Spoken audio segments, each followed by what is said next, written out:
Good morning, everyone. Good morning. Well, I wish I could stand, but I accidentally fell off my horse recently, so broke my bones into three, so I'm still recovering, but I'm here. So I want to say thank you so much for joining us in this workshop, The Voices Rising, Pay Perspective and Mental Health. I want to introduce our panel, and I guess I'll go first. My name is Ricardo Ortega. I am the new TAPE program manager for NAMI GLAC. I'm a former foster youth. I grew up in foster care in LA County. I've done policy and legislation statewide.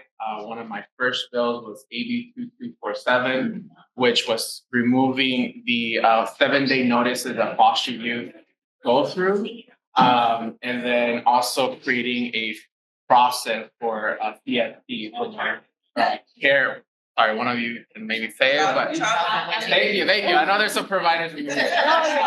So that was my bill.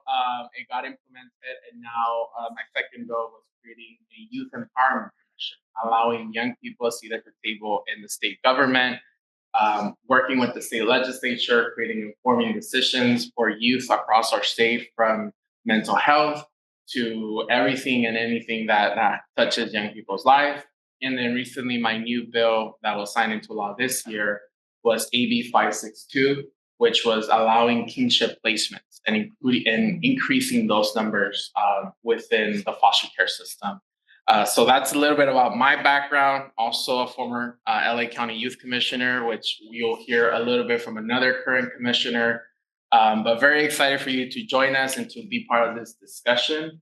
We want this to be a fruitful conversation, and feel free to start thinking about questions, because we all have different backgrounds, from policy to advocacy to social media.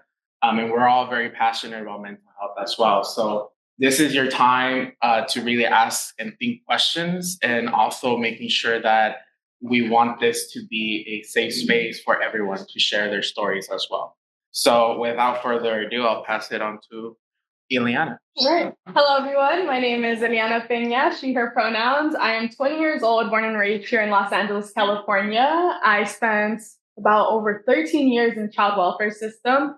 And in that time, I moved about 25 times. So moved around a lot. I had a lot of instabilities, but I found my way to change those instabilities into meaningful conversations with a nonprofit called California Youth Connection, which we all were a part of. And I also supported in passing AB 562 with Ricardo. I have a master's in policy and legislation, studying sociology and political science, trying to figure out ways that we can make meaningful, impactful change within our communities. So I'm so glad to be part of this conversation.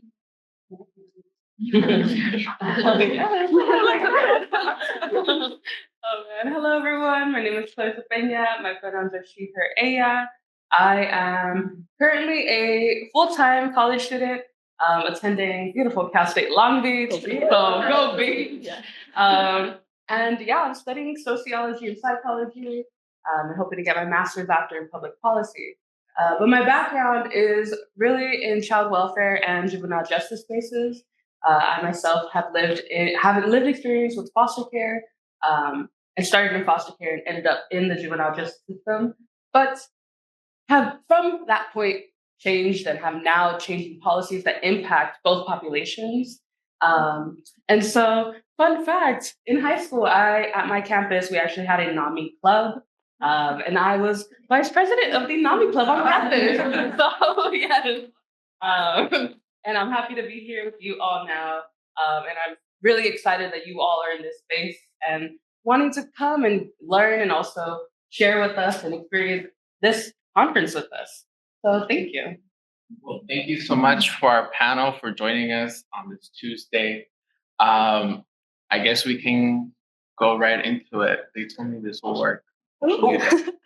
Yay! Yeah. Okay. There we go. So we kind of went through that already. So this is our first question for our panel. Why is it important for mental health professionals to have this experience, right? We have this new concept in LA County and DNH, having what we call community navigators, or we also call peer support specialists, right? DMH is starting to include that process into LA County. And so we wanted to see, why is it important? Why is it crucial to have lived experience in dealing with families and youth who are currently going through the system of mental health, who are either juvenile justice involved, unhoused, or even through foster care. So I'll pass to Elianna first. All right. Excuse me if I look down. I have some notes written down, so I make sure I cover everything with you all. But for this question, I feel that it is important for lived experience. Sorry, it is important. Wait. Okay, it is important for health professionals to have lived experience because it brings a level of understanding that textbooks and education solely cannot bring to the conversation. When someone has personally faced mental health challenges, housing instabilities, or systems like foster care, they approach others with empathy instead of judgment. Professionals with lived experience know what it's like to sit at the other side of the table. Yeah, they speak from truth and not theory. So it also helps with building trust, especially with, say, youth, transition age youth. So oftentimes we feel misunderstood or dismissed. So having someone that's been there makes it easier to open up about the recovery. And it's also great to see someone who's experienced the things that you have, because it shows you the potential that you can reach. It shows you someone who is able to prevail. And also it kind of is great to just talk to someone who gets all that you've gone through. Right. Adding to that, there's like the factor of relatability, but also there's another factor of authenticity. And that's something that I value personally with relationships of any sort. It's just making sure that you yourself know who you are and you're comfortable in who you are. And when you are comfortable with who you are, you're then able to just present yourself authentically and not have to act, not have to play pretend, or especially for people who might be in a therapist role or a case manager role, you might want to act in a certain way, act as a case manager, act as a therapist. And I think it's important for youth or Tay youth to be able to kind of see, in a way, see through that and see more of who it is they're talking to, who it is they're meeting with, because we're all human. And I think the way that the mental health system is set up right now, or at least when it comes to case managers and therapists, it feels to me at least very robotic and kind of like just not necessarily robotic, but in a way sterile and like very sterile.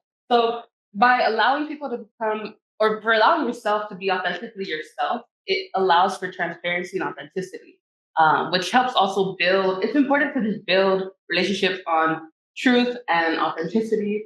And so that helps bring in stronger bonds and stronger connections. So yeah, that is what I want to add. I would also like to add just my personal experience. Like I mentioned, my first job coming out of high school was being a peer parent partner at Children's Institute, right? So that was my very first job, and my caseload, it went from 5 to 20, right? And this was right in 2019, I think it was 2020, 2019, that I was dealing with that caseload, right? And so for a high school student to start dealing with so many different traumas of people in spot 8, right? It was very difficult. But also I reminded myself, just because I don't have a clinical background, I do have my lived experience. And so being able to partner my lived experience with the clinical clinician to see how we can create a case management, but also how to interact with our client is very crucial, to kind of mix both together and to be having that open dialogue, but most importantly, open-mindedness. Because a lot of the times when you hear lived experience, you might have a negative connotation to that lived experience, or kind of belittle that person or their experiences, or say, well, that's not what I learned in school, right? That's not what my master's degree taught me. So you have to be able to adjust yourself to what's going on in the world, right? Especially, with young people and the new generation of youth who are in our county, they're dealing with a lot of new barriers, challenges, and traumas, because none of us have ever had to deal with a pandemic during the time, right? So a lot of us had to readjust the way that we provide services. And so that's a lived experience importance of what's going on right now on the ground versus what happened, 10 years ago when most of us were still going to school, right? So thank you. Yeah, go for it. I'm like thinking about channeling my other perspectives as well. And another fun fact about me is I actually currently serve on the California Wraparound Steering Committee. So I do a lot of the ACLs that go out or the all county letters that go out. And so help support the policies and the way that wraparound is structured throughout the state. And so in wraparound, for those of you that are not familiar, wraparound takes in the name, wraparound approach to therapy. And so the way that wraparound is set up is that it really, we know the saying, it takes a village. And that is really what wraparound does, is it essentially brings in, when it comes to serving a client, most of the time it's young people in care or young people just under the age of 18 or under the age of 21. And they create a team to help that youth with whatever it is that they need. And so the way that wraparound approaches things, that they have a lot of what they call peer mentor, which is usually someone that has lived experience similar to the young person, but they also have another person that comes into play called the parent partner. And so the parent partner brings in their lived experience of being a parent and parenting. And so they support the child, but they also support the parent, because the parent and like the whole family.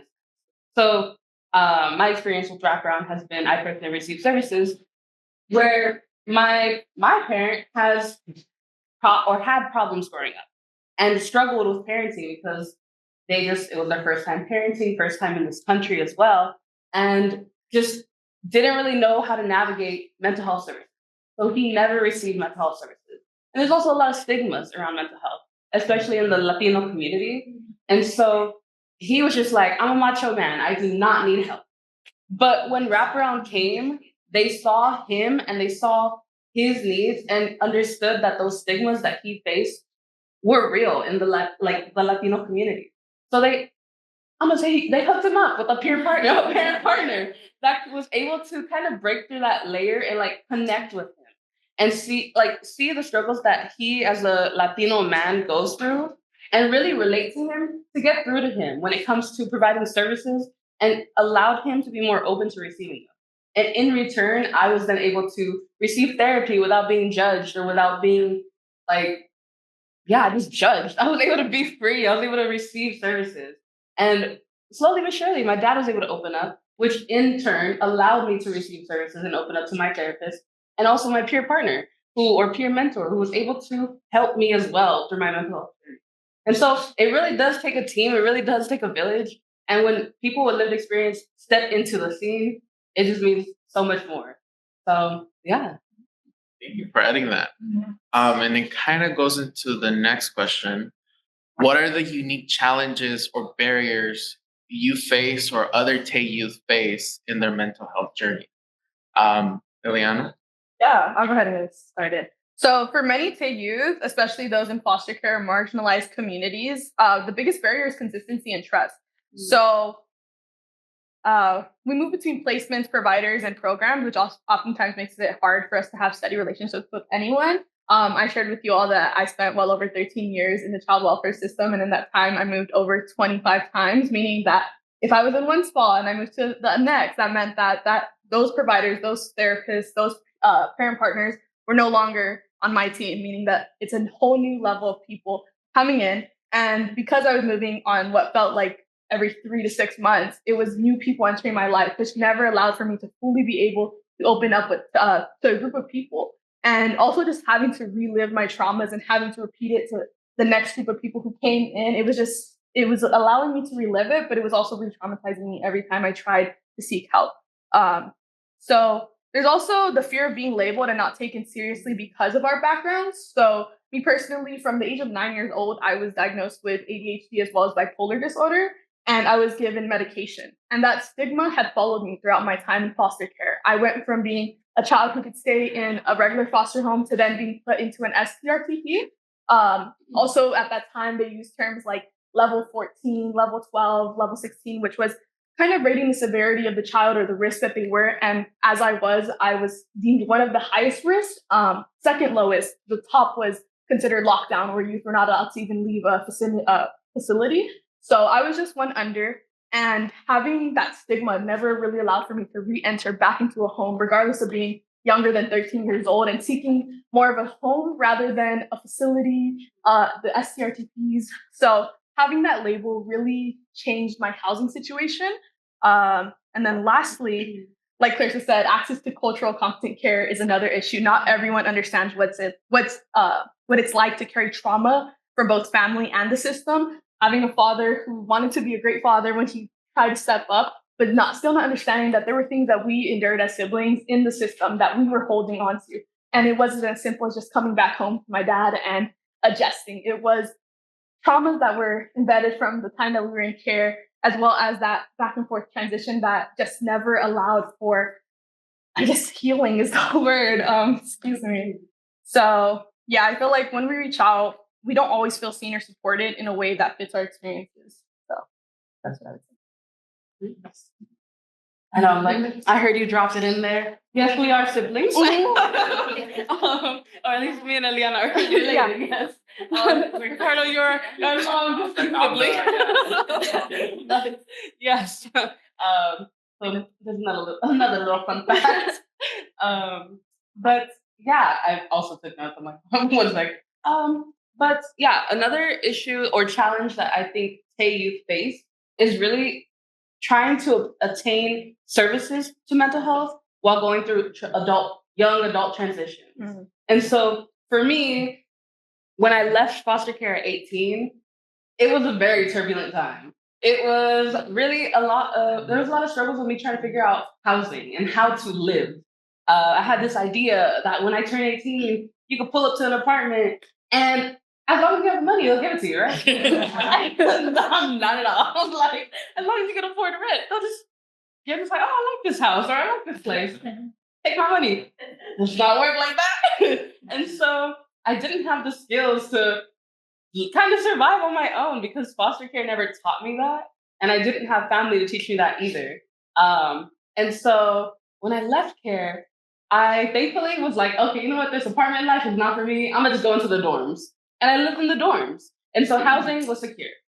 But there was a lot of other factors that were playing in my life that did not allow me to even focus on school. And so I was trying to navigate how to get my medical and dental set up because I had a caregiver that would do that for me, and wouldn't really tell me much about the process. And so I was trying to figure out how to do medical appointments and just kind of do my initial physical, while also trying to be in school full time, while also trying to work so I could provide food for myself. And there were just so many moving pieces that when it came to, I knew I needed to talk to somebody, a therapist, or just receive services and take care of myself and my mental. But there was too many moving factors for me when it came to adulthood that I just wasn't able to focus. And I really wish that I just had somebody that could have helped me or navigate that parent to kind of do those medical appointments for me or whatever, or even make me a nice warm meal instead of microwave dorm food. But I didn't have that. And so taking care of my mental health was the last thing in my mind. I was in survival mode, ultimately. It was just trying to get by, trying to do good in school, because if I didn't do good in school, a little bit of foreshadowing, you get kicked out of school. And so that's essentially what happened as well at some point. And so all these transitions with becoming an adult, especially for Tay youth who are doing it on their own, definitely impacts whether or not a youth is connected to services.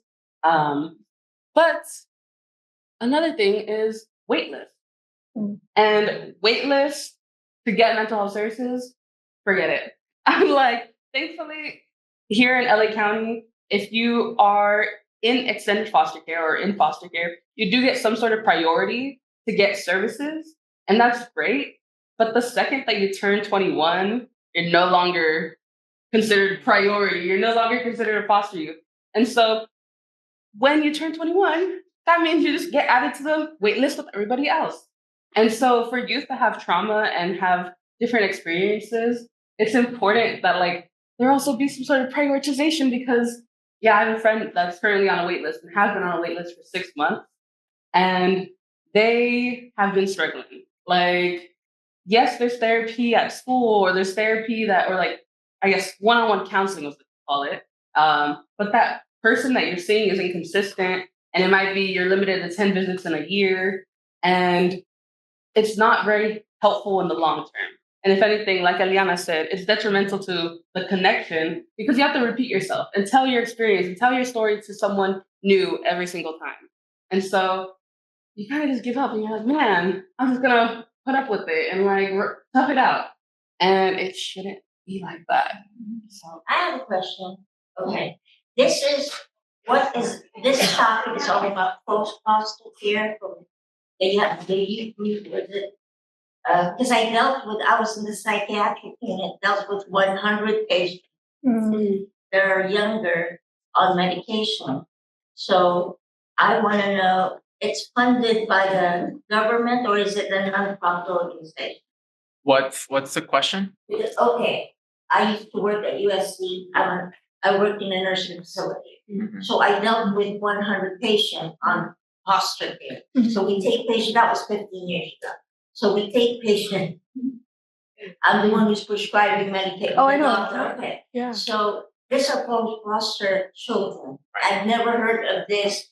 I don't know what you call yourself. I just entered this one. So this are for kids with no parents or for kids with parents that are having trauma, So psychological. are you asking about this workshop? I Okay. don't even, because she was talking about the experience, like, wait a minute, teach me, what are you talking about? Like, what facility are you dealing? So our perspective is lived experience. So we're the ones on the other side of when you're prescribing the medication. So we're the ones that are sharing exactly how we felt and our stories dealing with the system. Okay. So that way, when you go back to the organization that you are working with, you can now have, oh, I heard this from Elianna. Because I know a lot of people that are on the street, because I'm with the Step Up community. Okay. So I was thinking, you're the one I can contact to and refer to the people that I know that are in foster care. So yeah, so maybe I can give more context so you all know. So NAMI, Greater Los Angeles County, has a TAPE program that we're starting. So the TAPE program is really focusing on hiring more lived experience to work in mental health. That's number one. That's our number one goal. Number one, our second goal is to make sure that we provide workshops to youth and making sure that they have a safe space to discuss what they're currently going through. So that could be social anxiety, right? Or that could be anxiety of dealing with someone like you, right? Who is a professional, but might not have the lived experience that we have, right? So how can we bridge that gap? We're starting those programs within NAMI so that way we can have partnerships with other individuals. But we wanted to have this discussion with people with lived experience so that way you can know directly from what's going on with current youth and also seeing what challenges are currently happening with you being in the provider space for 15 years, right? Maybe the systems have not changed, or maybe the systems have changed. And so now you can compare your time to what's currently being said with people who are being serviced by someone like UFB, right? So this is the time for you to reflect on like, oh, wait a minute, we used to do that 15 years ago. I didn't know it's still happening right now, right? So right now it's for you to gain knowledge from youth who went through the system and are ready to talk about it. So you can, as a provider, change your perspective or ask questions around what can I do differently as a provider, right? So this is the time, and we're asking these questions so you can start reflecting on what questions you want to ask from us or what advice you want from us who are on the front lines, who are dealing with young people. Does that make sense? Okay. No problem. And I was just going to add to this part as well is because I come from both sides, right? I come from from the provider side, from the policy side, and now from a program management side, and also with lived experience.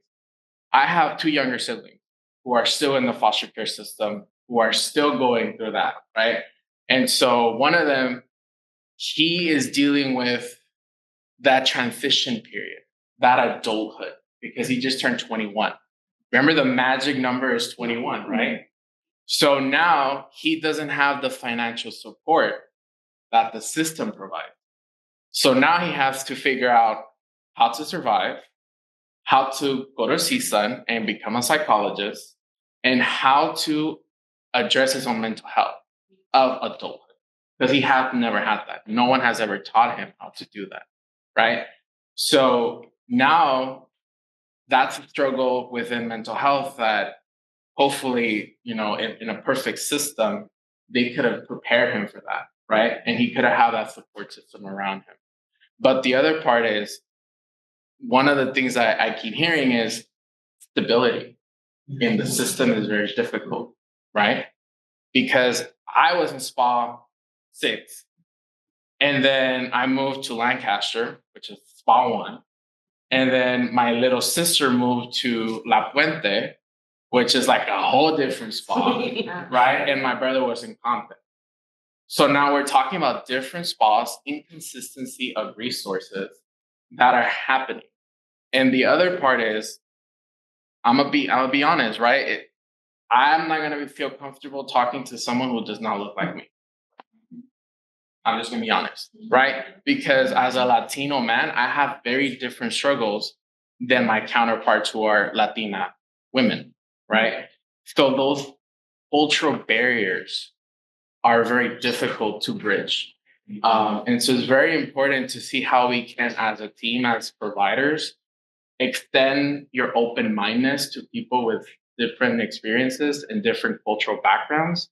But even LA County is huge, right? So there's cultural and environmental changes from me living in Linwood to now living in Lancaster. That's different. That's like, and we still in the same county, right? Like, I saw horses up there. You don't see horses down here, right? So, yeah, so it's very different. So I think that is one of the challenges and barriers is we live in a huge county that every SPA has different requirements for services. And then even the word TAY is very complicated, right? Because some of us say TAY is 14 to 21. Others are saying TAYS is 16 to 24. Others, yeah, and then there's another one that says it's 16 to 30, right? But Medi-Cal only covers you till you're 26, and then you're cut off. That's where I'm going right now. Because, yeah, so right now, if you're in foster care or in dual status, you have health insurance up until the age of 26. And so now I'm in that age, because I'm only 25, about to turn 26, that I have to start thinking about how the hell am I going to get covered through health insurance, right? Because it's very big. So just having that journey in itself is very difficult, because now I'm traumatizing myself, because now I have to be an adult and deal with adult issues that I had not to deal with before. You have a question?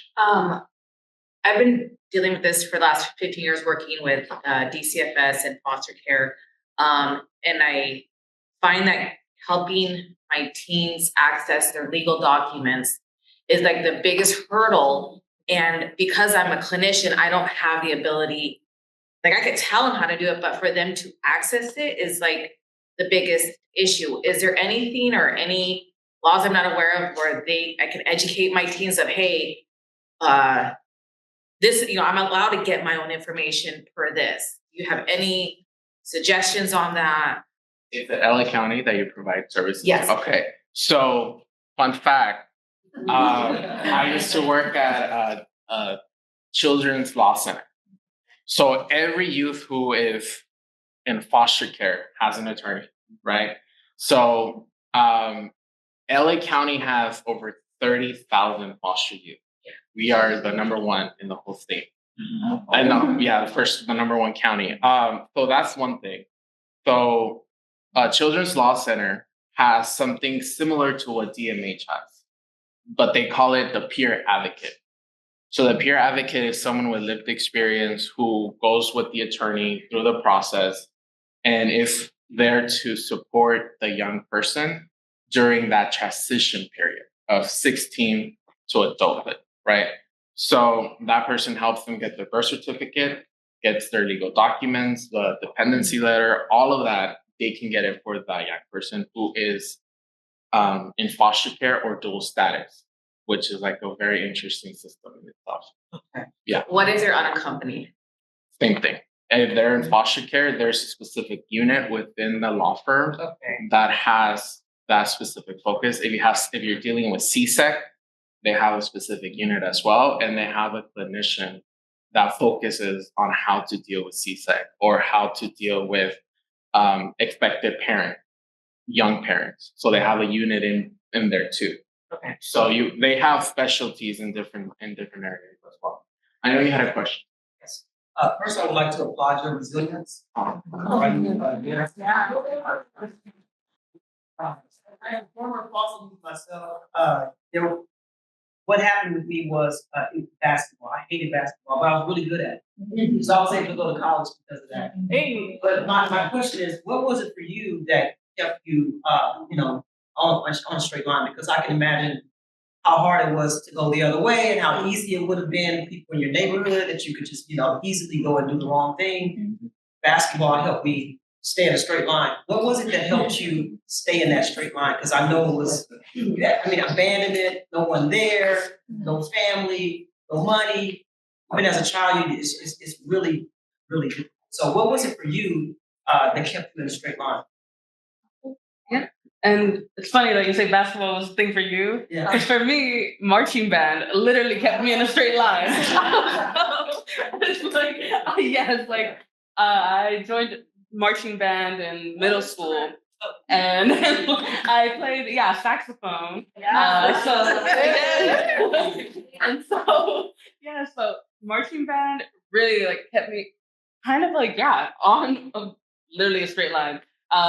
And so it was really interesting and cool because a lot of times my music teachers were ex-military, or Marines. A lot of times they were ex-Marines.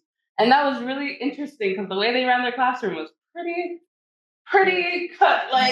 You had to be on time. If you weren't on time, best believe in the morning you'd be running laps. And it's I'm very thankful for a lot of my teachers that taught me discipline and the meaning behind discipline and how having self-discipline is important and being able to also present yourself in a way that you want to be presented, or that you want to be perceived, and the importance that your image has.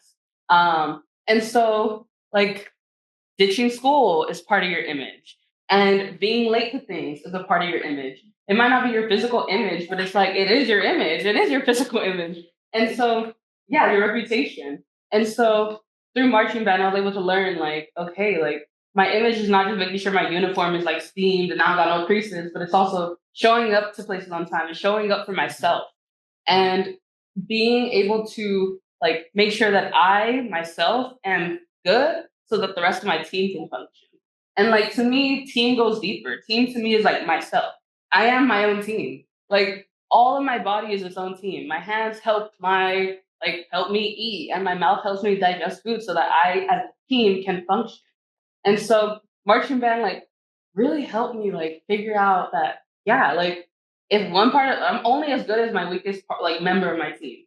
And so if my brain and my mental health is really impacting me, then and it's really stressing me, the rest of my team is gonna feel that and see that and deal with that. And so I think for me 100% marching band is what really saved me from steering a different way. Because no matter how many times I also moved foster homes, my sister, I also moved over 30 times. And that meant I attended, in my freshman year, I attended over 10 different high schools.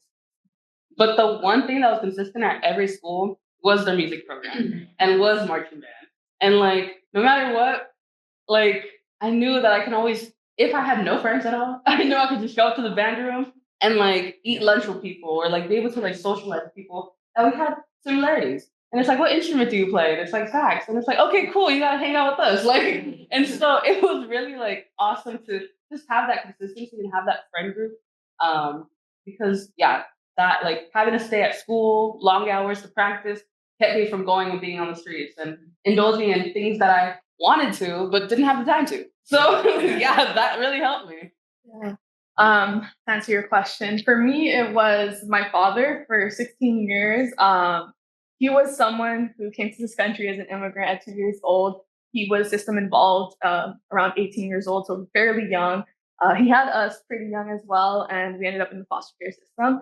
And excuse my language for this, but he would constantly tell us, like, don't fuck up like me. Like, he just constantly compared himself to what he wanted us to be greater than. And him constantly reminding me to be greater than him was my reminder every single day. And he was my motivation. And he would tell me, go to school, I dropped out, but you have to continue. You have to go on to graduate. He showed up at my promotion. They showed up late, but they were there. And yeah, so he was my driving factor for about 16 years. And then our father passed away. And after that point, I kind of had an identity crisis. And I asked myself, I said, what is it that kept me going? Because my father was the thing he was the person I was trying to make proud. Everything I did was for him. I became a certified dental assistant at 16. And when those certificates came in the mail, I wanted to call him, but he wasn't there.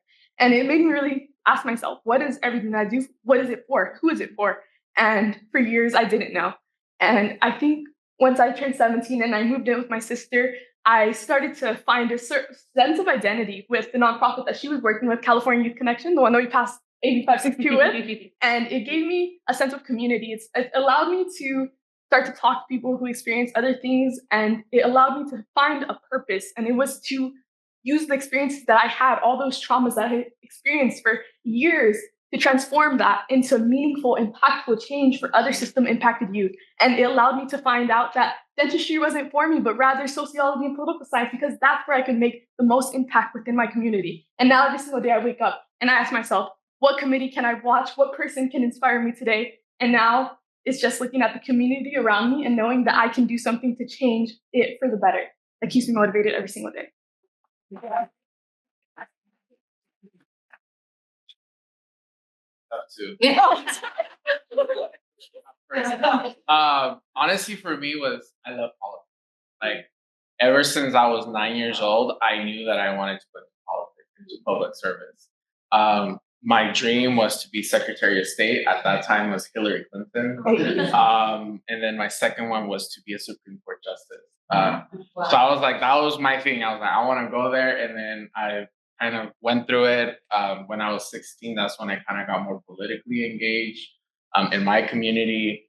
And that kind of kept me going. Like, sophomore year, junior year, I was never in high school because I was always in Sacramento, either lobbying or advocating or testifying. And that kept me going. Like, I have so much points on Southwest that I'm trying to get rid of.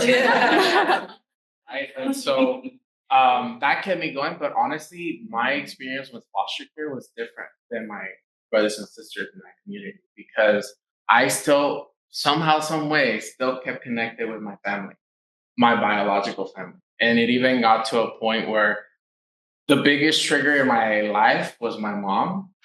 And because she had substance abuse issues, and she lost a baby when she was, young, she never dealt with the trauma that came with that. And so I had to take her with me to live with me. So now I'm living with my biggest trigger in my own home, right? But luckily, I brought my older brother with me, my little brother with me, their family. So we all took turns taking care of her. Like, I'm like, hey, tapping out, your turn to deal with her. But, she passed away. But the beautiful thing was I was able to say goodbye and to say, I forgive you for all the stuff that you have caused. But I still love you. And so I'm a big person of action. If you show me that you really care and you want to be part of my inner circle, you're going to stay with me and deal with me during my whole life. And so that's how I connect with people. And in a system that does not offer you that is very difficult. But like, we found community in California Youth Connection. That's how we all met. Yeah. That's how we all connected each other. At some point, we're all gonna be in different spaces, but we still can go back to that community that we started.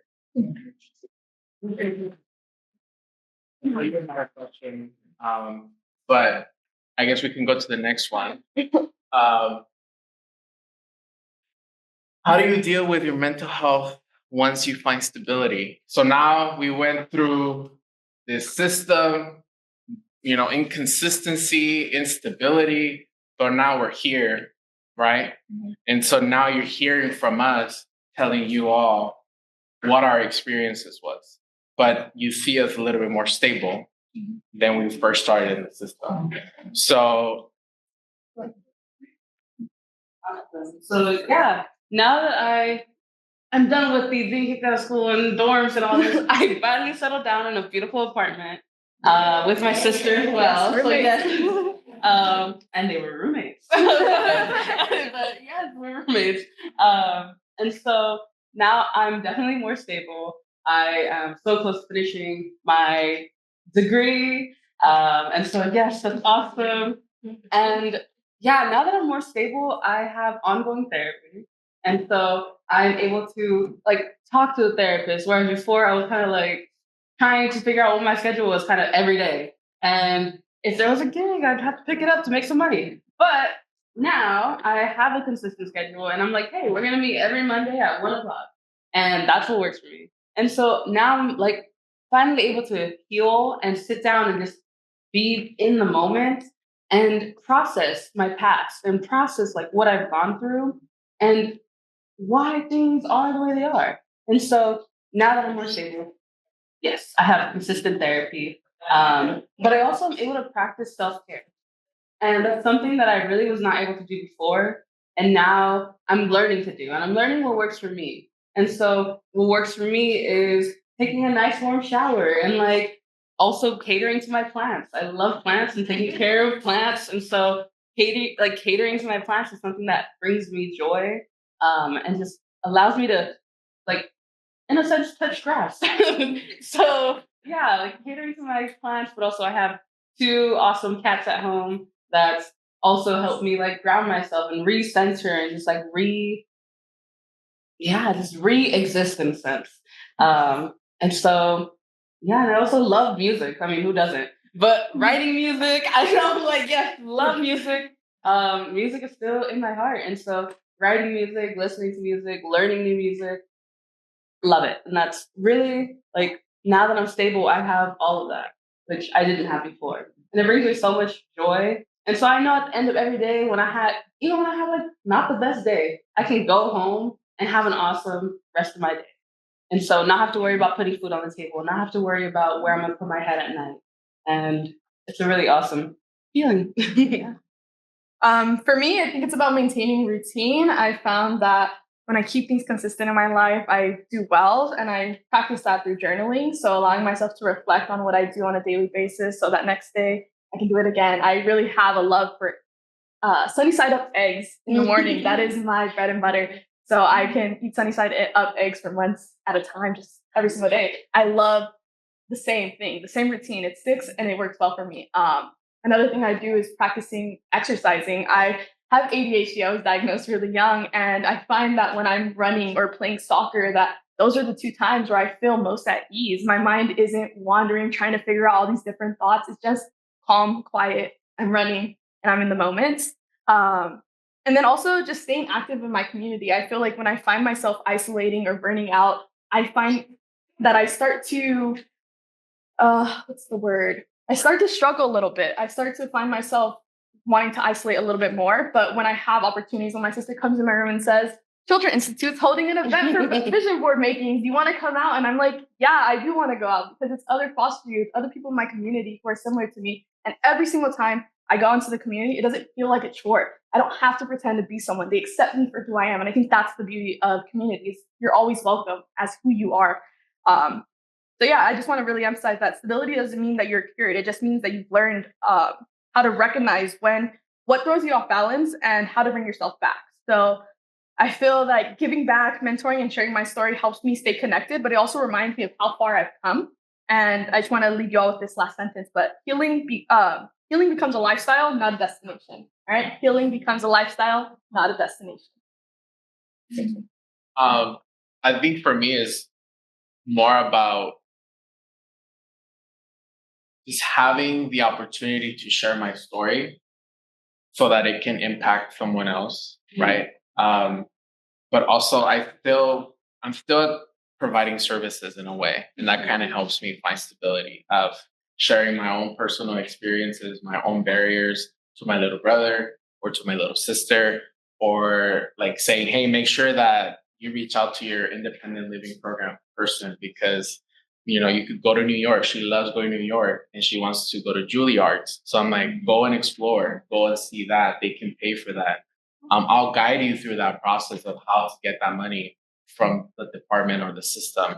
That's how I find stability. But honestly, I love naps. Like I need my nap when I'm so emotionally going that afterwards, if I don't take my nap, I'm gonna crash. So I love naps, and then I have 2 dogs that keep me up at night.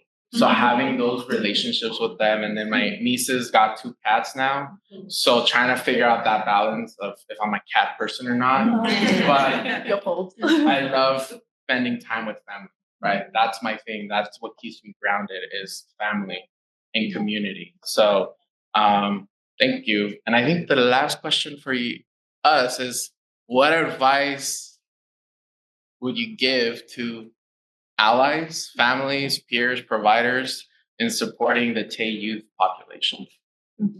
Yeah, I would say, first of all, just listen. Honestly, I love a good listener. Don't listen to respond, but listen to understand. That's my biggest thing. I have a good friend, who I see as a sister. And when I speak to her, it feels like I'm not talking to someone who's just empty and doesn't actually care or is just trying to hear me. But she repeats back to me what I'm saying to clarify that she really understands. And then she gives her input and her opinion. But it's also just the way that she says it with her kind words, with a soft heart. So come at it with soft heart. And then also consistency. I mean, a lot of times youth, once again, they're lacking that stability. They're switching providers, having to find a trusted adult. It's really difficult. And then having to relive that once again, it's just a lot. So staying consistent. And third, advocate for us. Just make sure you're always rooting for them and listening to their asks and not doing what you believe is in their best interest, but what they're saying they believe is in their interest. So just really listening to them and advocating for them. Yes, I'm definitely going to echo that last point of like making sure that we're like uplifting and respecting Tay youth Tay's like autonomy and like their ability to make decisions for themselves. And so supporting them in like support them in identifying like a roadmap or possible like outcomes of whatever decision they might make if you don't necessarily agree with it. But don't say no and shut it down, but instead like you could possibly explore the outcomes of whatever decision this might be. But also another thing that I wanted to like highlight is connect Tay youth to resources. That is like so important, whether it be educational resources, mental health resources, housing resources. If there's a resource out in the community, share it with your network, but also share it with youth that you might work with. And so youth, families, anybody. Like if you hear about something really awesome, let it be known. Because something that I see a lot is a lot of like gatekeeping resources or like, I don't know, there's not a network of resources. And so resources will get out and then stay in this room, for example. When the resources get out and they can go out and meet other people. And so all these awesome tables that we have outside are also cool resources to check out. I know I haven't checked them out, but I saw them in passing, so I'm gonna check them out. But like collecting pamphlets that are in our bags and collecting information to pass out is also important to get the word out. And yes, another thing is definitely providing like a safe and non-judgmental space for youth to share and just be themselves. So that allowing people to be authentically themselves and judgment-free zone. That helps build better connections and more authentic relationships. And so, yes. But also, let's see, with my last note. Validating Tay youth experiences and struggles. And so it's also cool if you guys don't have lived experience with foster care, with parenting, with being a person of color, but like acknowledging that you might not understand where we come from, but you understand and are listening to our struggles and understand that we've gone through stuff. And it's okay to not be able to relate. That is fine. And yeah, like I don't know, I've had providers or therapists who have tried to relate to me and like be like, oh yeah, I understand your struggle of not having parents. Like one time I lost my favorite toy, and it's like, dude, like, what, how does that connect? Like just trying to like, yeah, I remember when I was sad one day. Like that sucked. And it's like, it does, but like you can't relate in the same way. And so just be okay, like you don't have to relate like exactly, or like we don't have to go like trauma for trauma, but like just being like understanding of the situation, understanding is meaningful in itself. And so going back to just being authentically yourself and finding out who you are in different spaces, and, yeah, bringing that to the table. I was gonna say adaptability, because and I was sharing this with NAMI's program director and our executive director is there's this new generation of youth who are being fed into the system of DMH, of DCFS, of juvenile justice, of unhoused. And this new group of young people have so much trauma, but also are dealing with the pandemic on top of their trauma, right? So as providers, as peers, I had a shock moment when I went to Dominguez Hills, their tour of Guardian Scholars. They had an independent living program just overall. And then it kind of turned into a healing circle with 13 youth, 12 who are seniors, one who was a junior. And that experience shocked me because I couldn't really relate to a lot of the struggles that they were going through because I was in foster care, but I was an older youth. So I was able to go and drive myself, go get what I needed to come back or go to the drive-thru and come back while they were stuck learning from the computer.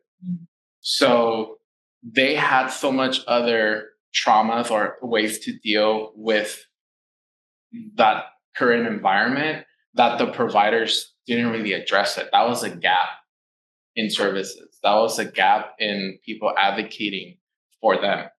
And so just being adaptable to the youth, right? Because now our generation tends to be more vocal about mental health, right? So we might do TikToks about what a social anxiety is and educating you. Or we might tell you like, right now I'm like tapping out because you're already, socially drained me, mentally drained me already. So I'm done with you, right? So you're dealing with a different group of young people who are vocal and are willing to say that they're done. But then you also have a group of young people who are not ready to say that out loud.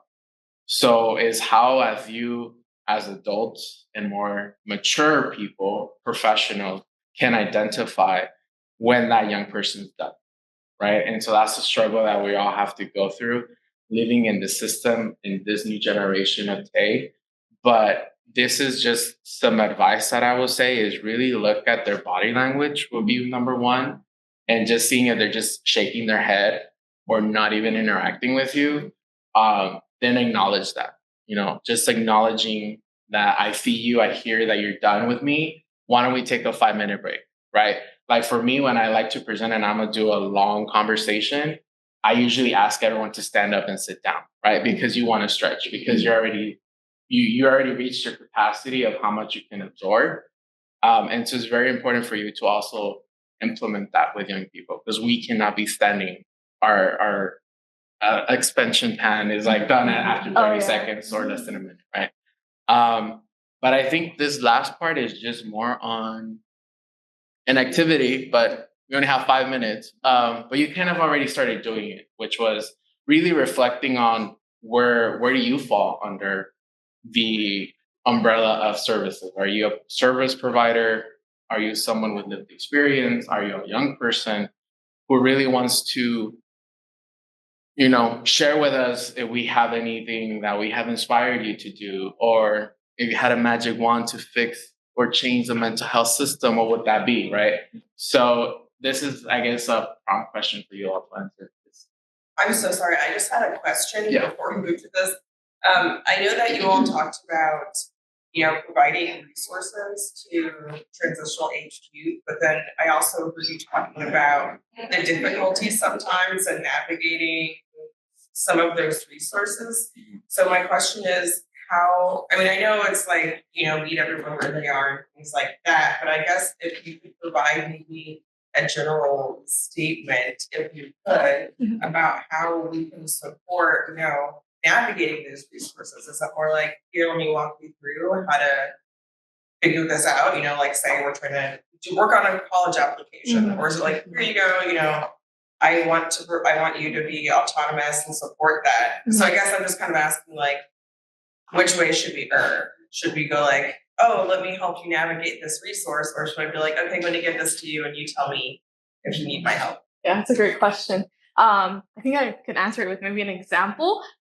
We volunteer with adults with disabilities at the California Ability Network, and oftentimes we're kind of like the providers. We're supporting our clients through the different day-to-day tasks. So if it's something like ordering off the menu, and we would want to step up and be like, they want this, but we actually find that it's more beneficial to prep them and tell them, like, let's scan the menu and let's see what we want off the menu. And then when we get to the cashier, if they freeze up, maybe just talking to them and standing beside them and supporting them is more helpful. And then if they can't relaying that message for them. And sometimes they stand there and they're like, I want this off the menu, and they're able to do it really well. But just standing next to them as they're ordering at the cashier is just so helpful for them. And they're able to do the task and then move on and wait for their food. So I think it does vary youth to youth. Some youth can do it very well. Some just want someone to stand there and do it. I know oftentimes I tell my sister, I'm like, can you come with me to my interview? Like, I just want you sitting in the lobby.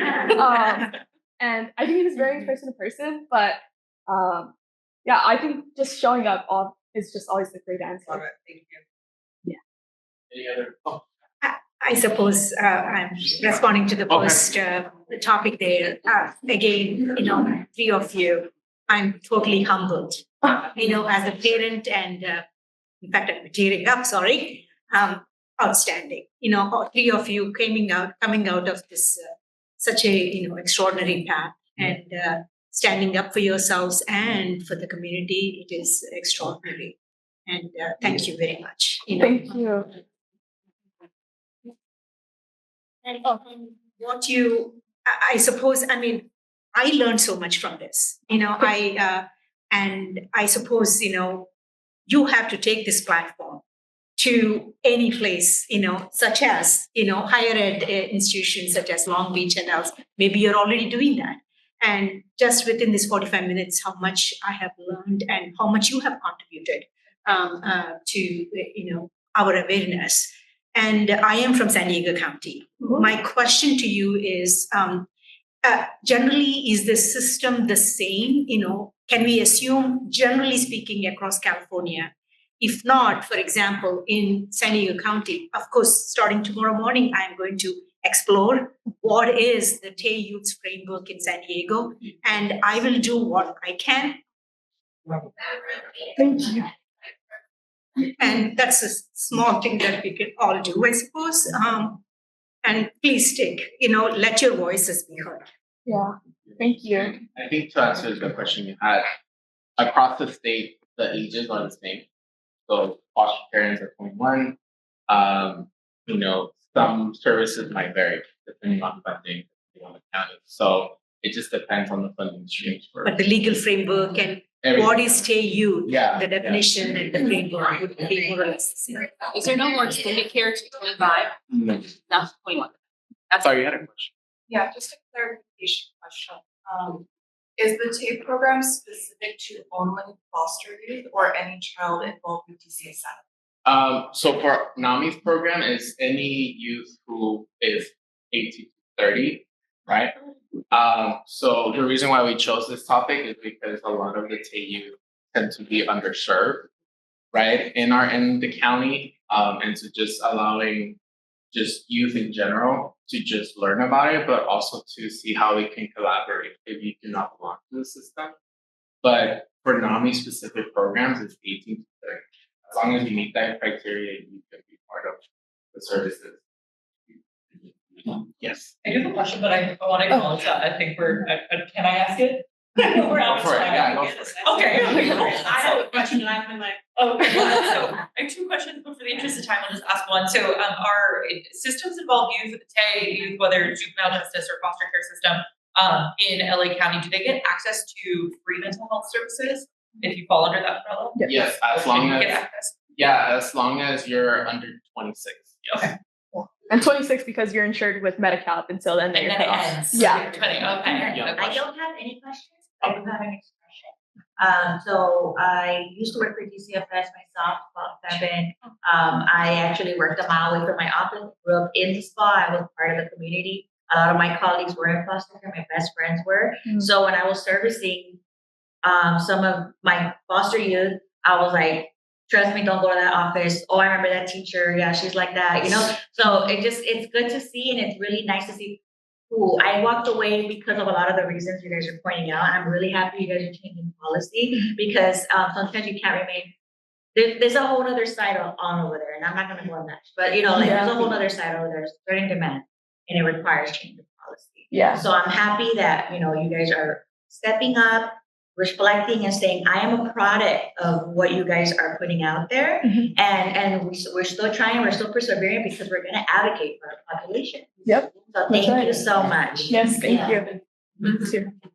it's just real fast. Sorry. I do peer support, and you said it's important to see someone who looks like you coming back to you. And unfortunately, in Southern California, BIPOC community totally underrepresented when you compare it to the actual population. So someone who looks like me walking into a room, like my best friend, we can like sana each other, but it's not the same. I can't do that at work. So if I'm put with someone that like I'm assigned to be a partner, what is the best way as this to approach someone who's handling issues I've never had to? I have lived experience. I have ADHD. I have bipolar disorder. I have a bunch of the letters that was CE and all alphabet. But it's still it's not the same. I grew up poor, but I didn't grow up in there. So I would say just listen, authentically listen. And the second part is act on it. So if I say, hey, like I don't know who I need to talk to, right? Or how do I get access to health insurance? Or like be that resource to that person in the moment of struggle. So it all comes down to just genuine advocacy and being willing to speak. Yes. I would also like to add something. Find commonality. That's the one thing that I've learned, to find connection with people in any space, how diverse they are. It'd be completely different from you, but as long as you can find one thing that you can connect on and try to bridge something there, then that's a possible bridge that you can cross to then open up the door for a conversation with them. So Thank you so much, everyone.